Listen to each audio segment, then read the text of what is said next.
ఓం నమ శివాయ. ఓం శ్రీ జగద్గురు పంచాచార్యభ్యో నమ. ఓం శ్రీ గురు బసవలింగాయ నమ. అవాచ్యాత్మస్వరూపాయ శివజ్ఞానప్రదాయినే నమ. సద్గురునాథాయ షట్స్థల జ్ఞానమూర్తయ్య. పూర్వ ఉజ్జయిని జగద్గురు శ్రీ సిద్ధలింగ శివాచార్యుల వారు. వీరు 1903 నుంచి శివైక్యం చెందే వరకు అంటే 1936 వరకు ఉజ్జయిని జగద్గురు పీఠాధిపతిగా ఉన్నారు. వీరి గురించి సంక్షిప్తంగా వీరిని పరమ తపోనిధిగా పేర్కొనేవారు. వీరు 1890 ఫిబ్రవరి 1వ తారీఖు అప్పటి మైసూరు రాష్ట్రంలోని చిత్రదుర్గ జిల్లాలోని జగలూరు తాలూకా బంగారు నాయకహల్లి అనే గ్రామంలో ఆ గ్రామ గురుస్థల మఠాధికారి అయినటువంటి చెన్న బసవయ్య, గురు సిద్ధమ్మ అను పుణ్య దంపతులకు జన్మించారు. బాల్యంలోనే వీరి ముఖంపై అత్యద్భుతమైన శివకళ ప్రజ్వలించేది. ఈ విధమైన దివ్య తేజస్సును చూసి ప్రజలు వీరిని లోకంలో గొప్ప మహిమాశాలి అయి ప్రకాశించగలడని పలికేవారు. 13 సంవత్సరాల వయస్సులో తన పర్యటనలో వీరిని చూసిన అప్పటి ఉజ్జయిని పీఠాధిపతులు ఈ గురువంశీయ బాలకుణ్ణి చూసి వీరి మోమునందుగల దివ్య తేజస్సును పరిశీలించి ఆశ్చర్యం, ఆనందం కలిగిన వారై, ఈతడు మా ధర్మపీఠం అలంకరించిన మా పీఠం జగద్విఖ్యాతి గాంచునని వీరి తండ్రి గారిని పిలిపించి నీ కుమారుణ్ణి మా పీఠమునకు అప్పగించవలనని ఆదేశించారు. అంత ఆ బాలుడి తండ్రి గురువుగారి ఆజ్ఞ ప్రకారం బాలుణ్ణి పీఠానికి అప్పగించారు.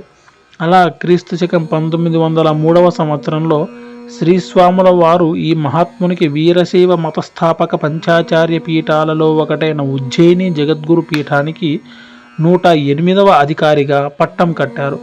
ఆ తర్వాత వీరికి ప్రత్యేకంగా పండితులను నియమించి సంస్కృత, వేద, ఆగమ, భాషా శిక్షణ ఇప్పించగా విశేషంగా 5-6 సంవత్సరాలలోనే అమోఘ పాండిత్యం సంపాదించారు.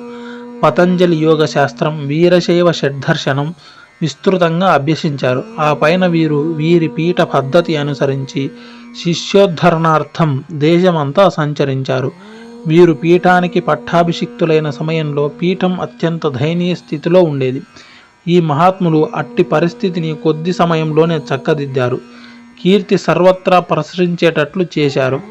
ఈ మహాత్మునిలో ఉన్న వైరాగ్య భావము, యోగ కళ, ఇష్టలింగ పూజానిష్ట, స్వమత సిద్ధాంత బోధనా పద్ధతి చూసి ప్రజలందరూ ఈ మహాత్ముని సాక్షాత్ పరమశివుని అవతారంగా తెలుసుకున్నారు. వీరశైవ ప్రతిపాదిత గురు లక్షణం: ఆత్మతత్వ విచారజ్ఞం, విముక్తం విషయ భ్రమం, శివసిద్ధాంత తత్వజ్ఞం, చిన్న సందేహ విభ్రమం, సర్వతంత్ర ప్రయోగజ్ఞం, ధార్మికం సత్యవాదినం, కులక్రమాగతాచారం, కుమార్గాచార వర్జితం, శివధ్యాన పరం శాంతం, శివతత్వ వివేకినం, భస్మోద్ధూలన నిష్ణాతం, భస్మతత్వ వివేకినం, త్రిపుండ్రధారణోత్కంఠం, ధృతరుద్రాక్షమాలికం, లింగధారణ సంయుక్తం, లింగ పూజాపరాయణం, లింగాంగయోగ తత్వజ్ఞం, నిరూఢాద్వైత వాసనం, లింగాంగస్థలభేదజ్ఞం, శ్రీగురుం శివావాదినం, సేవేత పరమాచార్యం, శిష్యో భక్తి భయాన్వితః.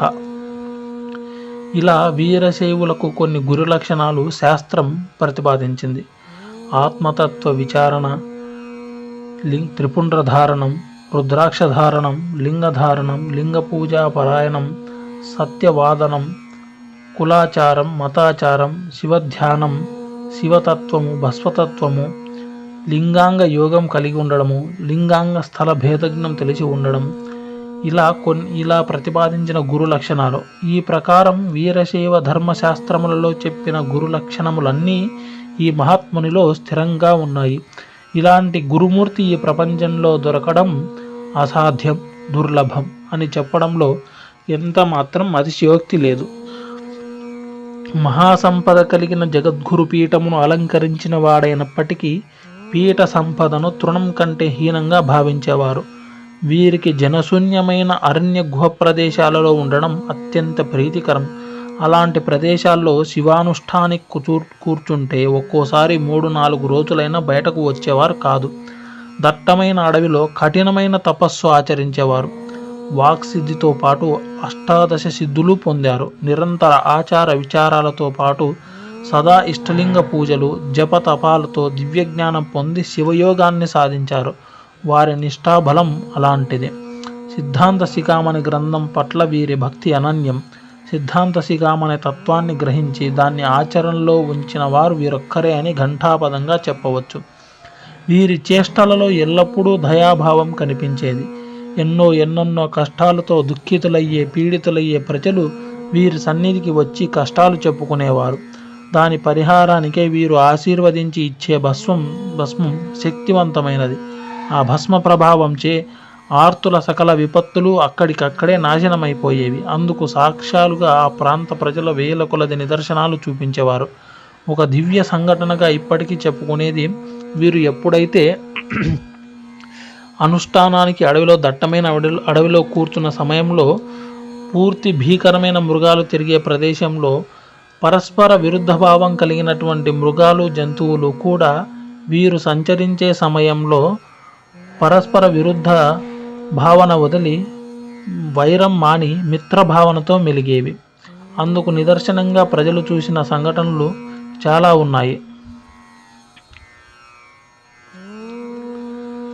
ఇలాంటి కారణాల వల్ల వీరి దివ్య ప్రకాశం అంతటా వ్యాపించింది.